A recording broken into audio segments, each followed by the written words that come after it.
विश्वविद्यालय के शिक्षकों ने उपवास रखकर मजदूरों के समर्थन में खड़ा होने का फैसला लिया था। आज 7 मई को सुबह 7 बजे से शाम 7 बजे तक दिल्ली विश्वविद्यालय के शिक्षकों ने जन सरोकार मंच के तले अपने इस पूरे दिन जो है आज मजदूरों के हक में खड़ा होकर दिखलाया कि शिक्षक आज भी संवेदनशील है और समाज के प्रति उतने ही जवाबदेह हैं जितने कि भारत के अन्य नागरिक, नेता या सैनिक। उन्होंने फिर एक बार दिखलाया है कि समाज को अगर कोई दिशा दिखा सकता है तो वह है शिक्षक। दिल्ली विश्वविद्यालय के शिक्षकों के साथ उनके विद्यार्थियों, शोधार्थियों और देश के विभिन्न हिस्सों से लोगों ने पार्टिसिपेट करके जो है उनके मुहिम को एक बड़ा बना दिया और इस मुहिम के जरिए एक शुरुआत की है दिल्ली विश्वविद्यालय के शिक्षकों ने कि किस तरीके से जो है इस बुरे से बुरे दौर में भी जो है समाज के उस तबके का साथ नहीं छोड़ा जा सकता है जो कि समाज के देश के निर्माता हैं। समाज की पिछली कड़ी में आने वाले सबसे ज़्यादा जो पैंडेमिक है उसके शिकार हुए थे। कोरोना की वजह से सबसे ज़्यादा अगर किसी तबके पर गाज गिरी थी तो वो थे मजदूर वर्ग थे, जिसके साथ वहाँ के स्थानीय लोगों ने जो है खड़ा होना उचित नहीं समझा। सरकारों ने जो है उनको उनके हाल पर छोड़ दिया था। केंद्र कभी राज्य के पाले में गेंद फेंक रहा था तो राज्य कभी केंद्र के पाले में गेंद फेंक रहे थे, लेकिन समाधान की ओर नहीं बढ़ पाए। लॉकडाउन के लगभग 40 दिन बीत जाने के बाद सरकारों ने कुछ कदम उठाए, लेकिन वो काफ़ी नहीं थे। और इस उपवास के जरिए एक कुछ क्या निकलेगा ये तो बात की बात है कि दिल्ली विश्वविद्यालय के शिक्षकों की ये मुहिम जो है उपवास भर रह जाएगी या इसके आगे भी वो कुछ कर पाएंगे, यह तो देखना होगा। लेकिन फिलहाल यह एक ज़रूरी कदम था जो उन्होंने उठाया है और एक अच्छी पहल इसको जो है रालोसपा राष्ट्रीय लोक समता पार्टी ने जो है वो भी समर्थन दिया था। अपने ट्विटर हैंडल से ट्वीट करके उपेंद्र कुशवाहा जी जो इस पार्टी के राष्ट्रीय अध्यक्ष हैं उन्होंने जो है इसको समर्थन दिया था। इसी तरीके से आप देखेंगे तो युवा ब्रिगेड जो गाँव में रहती है उन्होंने भी जो तस्वीरें भेजी हैं हमारे पास वो दिखाता है कि वो भी जो है मज़दूरों के प्रति जागरूक है। शिक्षकों ने ये भी कहा कि जो मज़दूर हैं ये देश के हिस्सा हैं और आसपास के जो समाज है उसी से आते हैं। ये हम में से कोई भी हो सकता है। उनका ये मानना था कि ये समाज के जो हिस्सा है ये किसी भी परिवार का हिस्सा है और अगर हम किसी भी क्षेत्र से आते हैं और वहाँ से आने वाले मज़दूरों को समस्या है तो वो हमारी समस्या है। उन्होंने मज़दूरों की समस्याओं को लेकर के 7 सूत्री मांगे भी रखी थी, जिन पर जो और लोग हैं वो चर्चा करेंगे और उनसे बात करेंगे तो जानेंगे। 7 सूत्री कार्यक्रमों में उन्होंने जो है रेलवे की तरफ से मुफ्त जो है मज़दूरों को उनके गंतव्य स्थल तक या गृह राज्य तक भेजने की मांग है। मज़दूरों के लिए बैंक की मांग की गई है।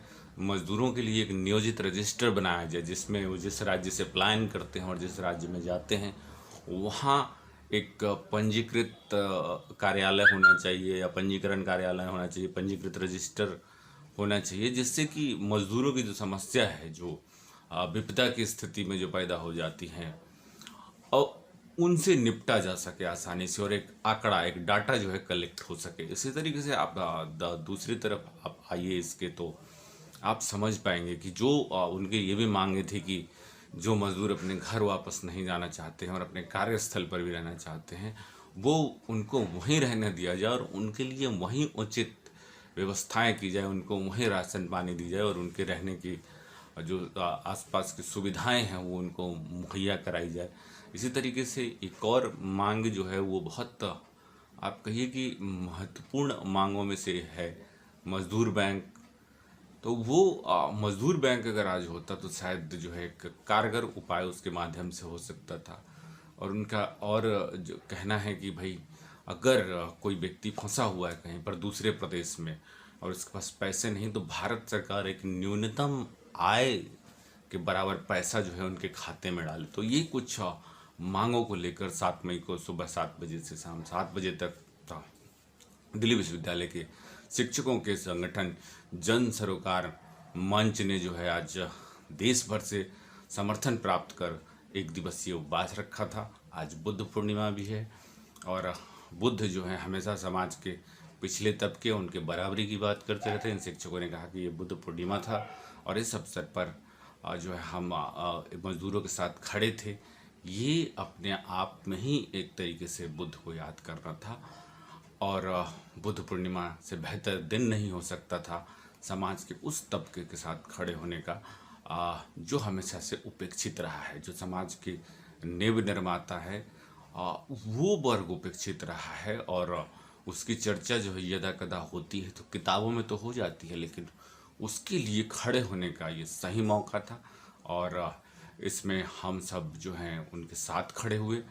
बहुत सारे टीचरों ने जो है इस पर अपनी राय दी है। उन्होंने कहा है कि हमने आज एक मुहिम शुरू की है और हम आगे भी इसको जारी रखेंगे।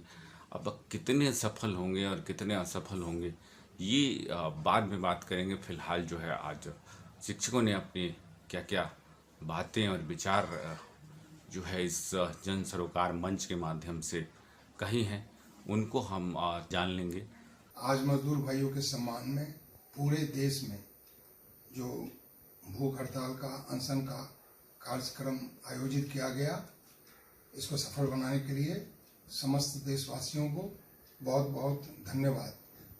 हमारे जन सरोकार मंच के जितने भी शिक्षक हैं, जितने भी पदाधिकारी हैं, जिन लोगों ने इसे प्राथमिकता के तौर पर लेते हुए अपना सहयोग दिया, उनको भी बहुत बहुत बधाई।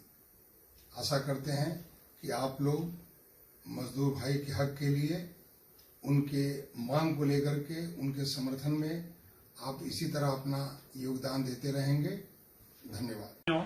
आज के परिप्रेक्ष्य में अप्रवासी मजदूरों की दुर्दशा साफ दिखाई दे रही है। अप्रवासी मजदूर सड़कों पर पैदल और भूखे पेट चलने को मजबूर है।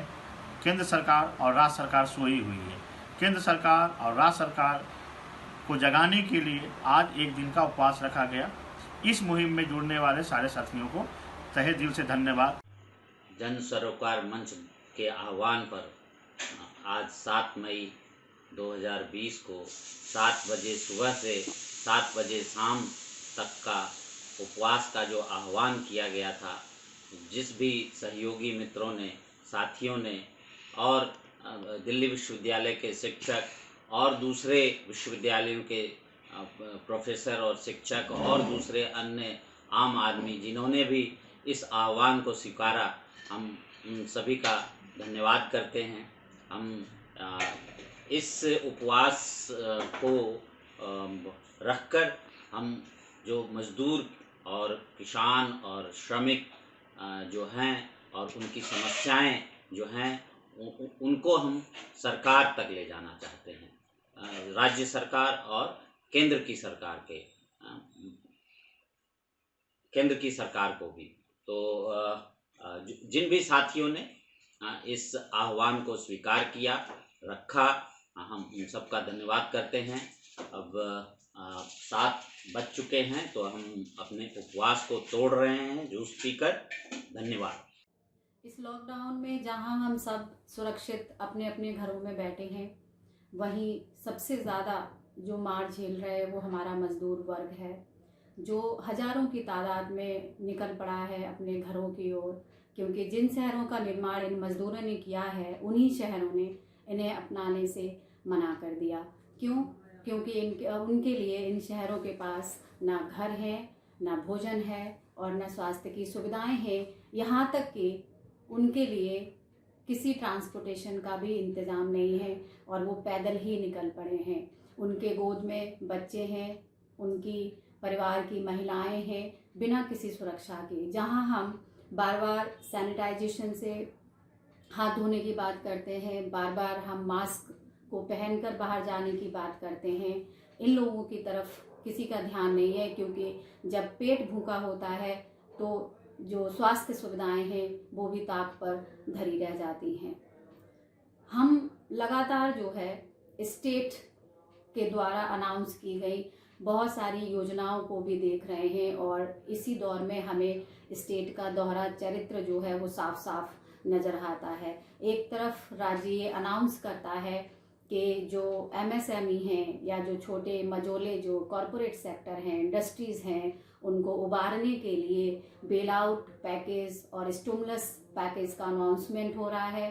तो दूसरी ओर जो करोड़ों की संपत्ति और लोन लेकर के बैंकों से जो विदेशों में फरार हो गए हैं उनका लोन माफ़ कर दिया गया है।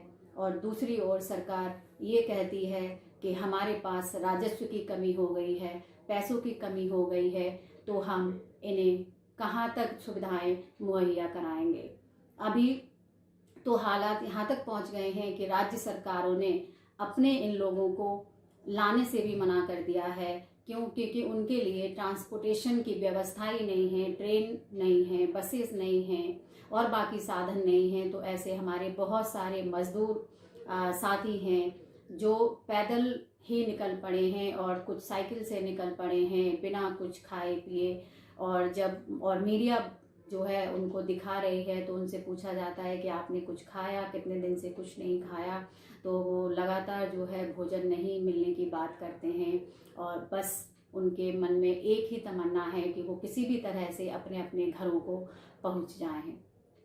दूसरी तरफ जहां हम स्टेट का दोहरा चरित्र देखते हैं और इन लोगों की तरफ बिल्कुल भी ध्यान नहीं देना देखते हैं सरकार का, तो हमें ये भी नज़र आता है कि सरकार जब बात करती है कि हमारे पास खजाने की कमी हो गई है तो वो शराब के ठेके खोल देती है जिससे कि राजस्व की प्राप्ति हो। तो एक ही दिन में सुबह ही सुबह हजारों की तादाद में लोग जो है वो लाइनों पर लग जाते हैं और इस लॉकडाउन की, सोशल डिस्टेंसिंग की, फिजिकल डिस्टेंसिंग की धज्जियां जो है वो उड़ाते हुए नज़र आते हैं। तो उस समय जो है ये कहाँ चले जाते हैं सारे सेफ्टी पॉइंट। और ये शराब जो लोगों के लिए हानिकारक है, जिस पर साफ साफ लिखा होता है शराब सेहत के लिए हानिकारक है, जो ये चेतावनी के साथ लिखा जाता है, बेची जाती है और सरकार फिर उसी शराब को इन लोगों को मुहैया इसलिए करवाती है, इसलिए इन ठेकों को खोलती है कि उसे जो है राजस्व की प्राप्ति हो सके। तो एक तरफ जहां हम लोगों को बचाने की बात करते हैं, दूसरी ओर हम उन्हीं चीज़ों को उन लोगों तक पहुंचाते हैं जो धीरे धीरे उन्हें मारने का काम भी करती है और बहुत सारी समस्याएं जो है इससे उत्पन्न होती है। तो इसी को ध्यान में रखते हुए दिल्ली विश्वविद्यालय के शिक्षक साथियों ने आज एक हफ्ते बाद, अंतर्राष्ट्रीय मजदूर दिवस के एक हफ्ते बाद इस मुहिम को चलाया है कि हम मजदूरों के सम्मान में, उनके सम्मान में एक दिन का उपवास रखें और उनके प्रति सम्मान प्रकट करें, क्योंकि मजदूर हैं तो हम हैं और वे हैं तो हम हैं। यही कारण है कि हम मजदूरों का सम्मान करें और राज्य से भी यही गुजारिश है कि वो इन लोगों की सुविधाओं का ध्यान रखे, क्योंकि अगर वो नहीं होंगे तो ये बड़े बड़े इमारतें कहाँ से बनेंगी और बड़े बड़े डेवलपमेंट कहाँ से होंगे और ये सब जो विकास की धारणा है वो कहीं ना कहीं पीछे छूट जाएगी। तो इस मुहिम के लिए मैं सभी शिक्षक साथियों को हार्दिक धन्यवाद देती हूँ। जय भीम, नमो बुद्धाय। जय भीम साथियों, आज हम बुद्ध पूर्णिमा के दिन अपने घर पे रहते हुए मजदूरों के पक्ष में उपवास रखे हुए हैं। इस कोरोना के महामारी में मजदूरों के साथ जो अव्यवस्था के माहौल में जो घटनाएं घटी हैं, जिस तरह से वो परेशान हो रहे हैं, जिस तरह से वो घर वापसी के दौरान विभिन्न समस्याओं से जूझ रहे हैं, जिस तरह से समाज के एक निर्माता के तौर पे उनको हम जानते रहे हैं मजदूरों को, आज वो अपने उस सम्मान को पाने के लिए पुनः प्रयासरत हैं और हम सभी उनके इस सम्मान के वापसी के लिए सरकार से यह निवेदन करते हैं कि उनको विभिन्न प्रकार की सुविधाएं उपलब्ध कराई जाए, जिससे कि वो अपना घर वापसी कर सके, घर पे जाने के बाद से वो अपना एक सम्मानजनक जिंदगी जी सके, सम्मान के साथ अपने जीवन को पुनर्स्थापित कर सके और देश के निर्माण में अपना योगदान दे सके। जय हिंद।